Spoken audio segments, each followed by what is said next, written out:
खबरों में आज लेकर मैं श्रमित चौधरी आपके साथ हूं और जी पंजाब हरियाणा हिमाचल पर इस वक्त की बड़ी खबर है। अमृतसर से बीएसएफ की कालड़ा सेक्टर में तस्करों से मुठभेड़ हुई है बीएसएफ की, और बीओपी नारली में तस्करों से 21 पैकेट हेरोइन बरामद की गई है। तस्करों के पास से कुछ हथियार भी मिले हैं, ये जानकारी मिल रही है। अमृतसर से ये खबर है, बीएसएफ के कालड़ा सेक्टर में तस्करों से मुठभेड़ हुई है। राजन गोसाई जी मीडिया संवाददाता हमारे साथ फोन लाइन पर मौजूद हैं। राजन, बीएसएफ की तस्करों के साथ मुठभेड़ हुई, क्या कुछ जानकारी है? जी बिल्कुल शमित, आज जो है देर रात में जो बीएसएफ के जवानों ने खालड़ा सेक्टर के नारली बीओपी पर कुछ हरकत देखी। इसके बाद जब जवान गए तो वहां पर उन्होंने कुछ लोगों को देखा और जब उनको ललकारा गया तो फायरिंग शुरू हो गई, जिसके जवाब में बीएसएफ के जवानों ने भी फायरिंग की। और आज सुबह जब वहां मौके पर तलाशी ली गई तो वहां पर सर्च अभियान के दौरान 21 पैकेट हेरोइन और कुछ हथियार जो है बरामद हुए हैं और सर्च अभियान अभी भी जारी है। शमित, मैं बता दूं, कल ही यहाँ पर अमृतसर के अजनाला सेक्टर में भी बीएसएफ के जवानों की मुठभेड़ में 3 घुसपैठिए पाकिस्तानी घुसपैठिए मार गिराए गए थे और 3 को गिरफ्तार कर लिया गया है और अभी तक उनसे पूछताछ जारी है। और लगातार पाकिस्तान की ओर से इस तरह की जो घुसपैठ और नशीले पदार्थों की तस्करी की जो कोशिशें हैं वो लगातार जारी है। हालांकि सुरक्षा एजेंसियों के अलर्ट के बाद से ही बॉर्डर सिक्योरिटी फोर्स और दूसरी सुरक्षा एजेंसियां जो है वो सतर्क हैं और कहा जा सकता है कि बीएसएफ लगातार दूसरे दिन ये बड़ी कामयाबी हाथ लगी है। दूसरे दिन ये बड़ी कामयाबी हाथ लगी है बीएसएफ के। यहाँ पर मुठभेड़ में तस्करों से 21 पैकेट हेरोइन बरामद की गई है। बहुत बहुत शुक्रिया राजन तमाम जानकारी के लिए।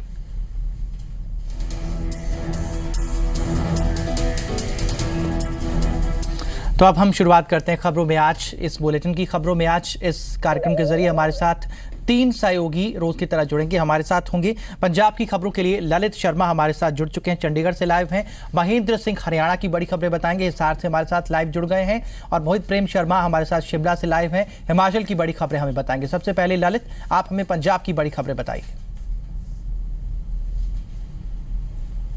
श्रमित, बात करूं पंजाब की बड़ी खबरों की तो जिस तरह से 2017 के जो विधानसभा चुनाव है उसको लेकर जहां पर एक तरफ सियासी बयानबाजी हो रही है तो दूसरी तरफ जो टिट फॉर टैट है वो भी लगातार जारी है। जहां पर कुछ दिन पहले आम आदमी पार्टी ने एक ऑडियो ट्रैक रिलीज किया था और कहीं ना कहीं हमला किया था अकाली दल और बीजेपी पर। वहीं पर अब अकाली दल का जो यूथ विंग है सोई स्टूडेंट्स ऑर्गेनाइजेशन ऑफ इंडिया वो भी आज एक ऑडियो ट्रैक रिलीज करने जा रही है और कहीं ना कहीं जो टिट टैट की राजनीति है उसका जवाब देगी। तो किस तरह से ये म्यूजिक ट्रैक है, ऑडियो ट्रैक है वो लॉन्च होगा उस पर हमारी नजर रहेगी, उस पर हम दिन भर नजर बनाए रखेंगे।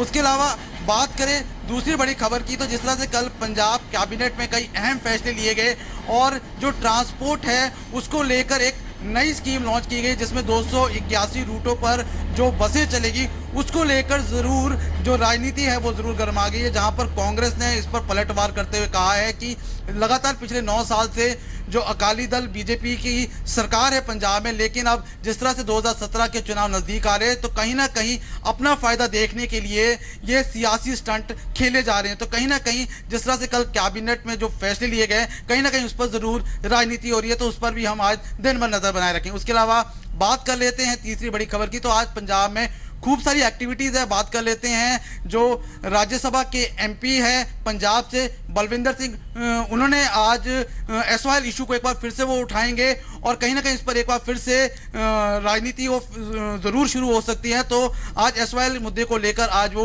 डीसी को मेमोरेंडम सौंपेंगे। उसके अलावा अगर हम बात करें सीएम का आज एक बार फिर से होशियारपुर में संगत दर्शन है और वहीं पर अगर हम बात करें जो परिनीत कौर है वो आज एक बार फिर से पार्टी वर्कर्स से मिलेगी और किस तरह से पार्टी को और ज्यादा मजबूत बनाया जा सके उसको लेकर बातचीत की जाएगी। वहीं पर अगर हम बात करें कांग्रेस एक बार फिर से रिजुविनेट हो रही है और किस तरह से लगातार पिछले कई दिनों से जो पंजाब में एक्टिविटीज हो रही है और किस तरह से और पार्टी को मजबूत किया जा सके उसको लेकर 20 तारीख को जो राहुल गांधी है, वाइस प्रेसिडेंट है कांग्रेस के, उनके साथ बैठक होगी और बात की जाएगी कि किस तरह से पार्टी को पंजाब में और मजबूत बनाया जा सके, उसको लेकर जरूर चर्चा होगी। वहीं पर अगर हम बात करें जिस तरह से कांग्रेस ने लॉयल्टी के टेस्ट पर एफिडेविट साइन कराया, उसको लेकर जरूर राजनीति हो रही है। और जो दूसरी विरोधी दल है, चाहे हम बात करें आम आदमी पार्टी की हो या फिर अकाली दल या बीजेपी की हो, उन्होंने जरूर हमला किया है, तो इस पर भी आज हम दिन में नजर बनाए रखेंगे। तो ये तमाम बड़ी खबरें हैं श्रमित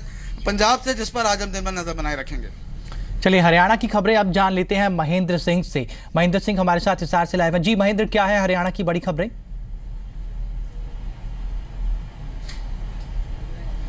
शर्मित, हरियाणा की बड़ी खबरों की बात की जाए तो आईएएस अशोक खेमका को लेकर जो चार्जशीट सौंपी गई है, उसको लेकर लगातार सियासत जारी है। इससे पहले भूपेंद्र सिंह हुड्डा की सरकार के दौरान अशोक खेमका को लेकर लगातार बयानबाजियां होती थी और अब वही सिलसिला फिर से शुरू हो गया है। सरकार के जो अलग अलग मंत्री है, जब उनसे प्रतिक्रिया ली गई तो वो थोड़े डिफेंसिव दिखाई दिए। उन्होंने कहा कि ये एक प्रक्रिया का हिस्सा है और कानून अपना काम करेगा, लेकिन अनिल विज खुलकर अशोक खेमका के समर्थन में आगे आ गए हैं। तो वहीं इंडियन नेशनल लोकदल और कांग्रेस को सरकार को घेरने का मौका मिल गया है। इंडियन नेशनल लोकदल में भी दो बयानबाजी दिखाई दे रही है, अलग अलग राय सामने आई है। अभय सिंह चौटाला का यह कहना है कि अगर अधिकारी काम नहीं करेंगे तो उन पर कार्रवाई होगी ही। तो वहीं दुष्यंत चौटाला ने कुछ अलग राय पेश की है। उन्होंने कहा है कि जिस तरीके से भूपेंद्र सिंह हुड्डा सरकार के दौरान और अब बीजेपी सरकार के दौरान अधिकारियों को लेकर राजनीति हो रही है, इससे ईमानदार अधिकारियों का शोषण होता है। तो जाहिर तौर पर वो अशोक खेमका के पक्ष में खड़े नजर आ रहे हैं, तो वहीं अभय सिंह चौटाला सरकार के पक्ष में कहीं ना कहीं खड़े नजर आ रहे हैं। दूसरी बड़ी खबर की बात की जाए तो शर्मित, आज सुभाष बराला हिसार में प्रेस कॉन्फ्रेंस करने जा रहे हैं। ये प्रेस कॉन्फ्रेंस ऐसे मौके पर हो रही है जब कांग्रेस में अंदरूनी गुटबाजी तो जारी ही, बीजेपी के अंदर भी अंदरूनी गुटबाजी और हलचल की खबरें लगातार सामने आ रही हैं। वो चाहे राजकुमार सैनी वर्सेस चौधरी बीरेंद्र सिंह हो या फिर ओपी धनखड़ वर्सेस राव इंद्रजीत सिंह हो। तो इसको लेकर पार्टी संगठन का क्या कहना है, प्रदेश अध्यक्ष का क्या कहना है, ये सवाल निश्चित तौर पर उन पर दागे जाएंगे और देखने वाली बात होगी कि उनकी तरफ से क्या कुछ प्रतिक्रिया सामने आती है। तीसरी बड़ी खबर की बात की जाए तो कांग्रेस की अंदरूनी गुटबाजी की है। जो किरण चौधरी ने एक बयान दिया था मुख्यमंत्री मनोहर लाल खट्टर को, उन्होंने ईमानदार और शरीफ बताया था। उसके बाद पार्टी के भीतर लगातार एक दूसरे के खिलाफ जो दो खेमे हैं वो वार पलटवार कर रहे हैं। भूपेंद्र सिंह हुड्डा का खेमा वो लगातार किरण चौधरी, अशोक तंवर और अब लपेटे में लिया गया है कैप्टन अजय यादव को, उनके खिलाफ मोर्चा खोले हुए है। और शकुंतला खटक जो कलानौर से कांग्रेस की विधायक और भूपेंद्र सिंह हुड्डा खेमे की मानी जाती है, उन्होंने कहा है कि किरण चौधरी और कैप्टन अजय यादव को अगर बीजेपी में इतनी ही खासियत नजर आती है तो वो अपनी अगली रणनीति का भी खुलासा कर दे। तो जाहिर तौर पर आरोप लगाए जा रहे हैं बीजेपी से मिली भगत के। तीसरी बड़ी खबर की बात की जाए तो खेल की दुनिया से जुड़ी हुई है। सरदार सिंह से कप्तानी ले ली गई है और श्रीजेश को कप्तान बनाया गया है। और उसके अलावा हॉकी के बहुत सारे खिलाड़ी, हरियाणा के जो खिलाड़ी हैं वो रियो ओलंपिक में खेलने जा रहे हैं। तो ये मिली जुली एक प्रतिक्रिया हरियाणा की तरफ से है। कहीं जश्न का माहौल है तो कहीं मायूसी भी देखने को मिल रही है। कोशिश करेंगे कि दिन भर अलग अलग जो खिलाड़ी सिलेक्ट हुए हैं उनके घरों में किस तरीके का माहौल है, उनके गांव और इलाकों में किस तरीके का माहौल है, ये तस्वीरें दर्शकों तक लेकर आए। और अंत में मानसून पर नजर बनी रहेगी। लगातार अलग अलग पॉकेट्स में बारिश हो रही है। आज भी हो सकता है कि कुछ पॉकेट्स में बारिश हो और फिर कल से 2 दिन की झड़ी की भविष्यवाणी मौसम विभाग की तरफ से की गई है। तो नजर इन तमाम बड़ी खबरों पर बनी रहेगी। शर्मित, चलिए महेंद्र, आपने हमें हरियाणा की बड़ी खबरें बताई। मोहित प्रेम शर्मा हमें बताएंगे हिमाचल प्रदेश की बड़ी खबरें। जी मोहित। बिल्कुल श्रमित, हिमाचल की बड़ी खबरों की बात कर ली जाए तो सबसे बड़ी खबर यही है कि मुख्यमंत्री वीरभद्र सिंह पर जो ईडी की कार्रवाई जो है तेज हुई उनके खिलाफ। तो ऐसे में अब ये सियासत जो है वो भी तेज हो गई है और लगातार भारतीय जनता पार्टी के जो नेता हैं वो मुख्यमंत्री से इस्तीफा मांग रहे हैं। अनुराग ठाकुर जो कि सांसद हैं और बीसीसीआई अध्यक्ष हैं, उन्होंने एक बार फिर से मुख्यमंत्री पर हमला बोला और उन्हें महाबाप कहा है। जो घोटालों का यानी भ्रष्टाचार का महाबाप जो है वो उन्होंने करार दिया है। और इसके पलटवार करते हुए मुख्यमंत्री ने ये कहा है कि वक्त आने पर जवाब दूंगा, यानी अभी जवाब देने के मूड में नहीं है मुख्यमंत्री, लेकिन वक्त आने पर जरूर जवाब देंगे और करारा जवाब देंगे, ये सीधे तौर पर उन्होंने कहा है। तो काफी कॉन्फिडेंस है इन तमाम जो कार्रवाई चल रही है उसके बावजूद भी। जिस तरह से जो कार्रवाई है वो तेज हो रही है, लेकिन जो कॉन्फिडेंस की कमी जो है कहीं पर भी नहीं दिख रही है। बीजेपी कॉन्फिडेंस दिखा रही है इस्तीफा मांगने में और अब जो है वो तेज हो गई। और मुख्यमंत्री वीरभद्र सिंह जो कि इन मामलों से घिरे हुए हैं, उनके कॉन्फिडेंस में भी कोई कमी नहीं है। तो अब जो है इस पर क्या रुख रहता है, हिमाचल की सियासत किस ओर जाती है इस मुद्दे को लेकर के खास तौर पर, क्योंकि बीजेपी ने इसे भुनाने में कोई कसर नहीं छोड़ी है और जिंदा रखना चाहती है इसी मुद्दे को आगामी विधानसभा चुनाव तक। इसके अलावा भारतीय जनता पार्टी में मुख्यमंत्री का चेहरा कौन होगा, ये सवाल जो है वो कायम है। हालांकि प्रेम कुमार धूमल जो कि बस्ती आए हैं या फिर नो कमेंट्स कहते हैं इस सवाल पर जब उनसे पूछा जाता है, लेकिन उन्होंने ये जरूर कहा है अब पहली बार कि जो हाई कमान है वो ये तय करेगा कि बीजेपी का सीएम फेस कौन होगा।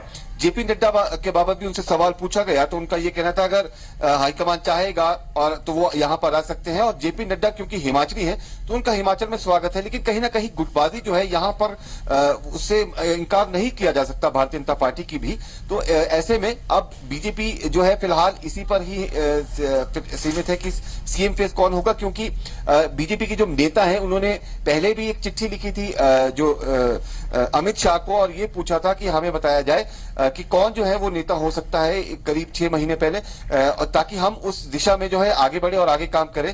तो ये एक खबर है जो कि जिस पर हमारी नजर जो है वो बनी रहेगी। इसके अलावा छात्र संघ की बात कर लीजिए तो वहां पर भी जो छात्र राजनीति है वो भी आजकल जो है वो जो बाकी राजनीतिक दल है उसी की तरह तेज चल रही है और गर्म है।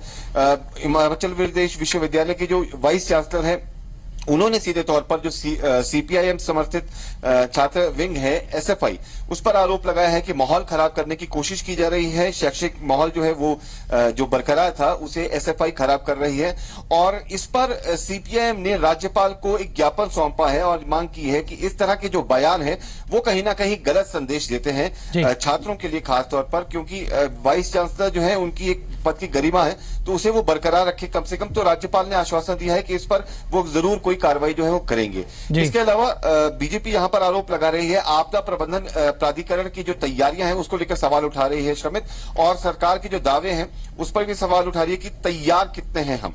हालांकि सरकार के पास अभी तक जो भी बारिश हुई है या भूस्खलन की जो घटना है इस बरसात के दौरान हुई है उसकी कोई रिपोर्ट अभी तक सरकार के पास नहीं है, और बीजेपी जो है इस मुद्दे को लेकर के भी सरकार को घेरने के मूड में जो है वो नजर आ रही है। और 22 अगस्त से जो विधानसभा का सेशन शुरू होगा तो कई ऐसे मुद्दे जो हैं वो ज्वलंत मुद्दे जो हैं वो बीजेपी यानी विपक्ष सदन में जरूर ले जाएगा, और उसके साथ साथ सरकार को घेरने के लिए पूरा मसाला जो कह सकते हैं बीजेपी के पास इस सेशन के लिए भी रहेगा। तो ये तमाम बड़ी खबरें हैं श्रम जिन पर दिन भर हमारी नजर बनी रहेगी। चलिए, आप तीनों सहयोगियों का बहुत बहुत शुक्रिया। ललित, महेंद्र और मोहित हमें पंजाब, हरियाणा, हिमाचल की बड़ी खबरों के साथ अपडेट करने के लिए।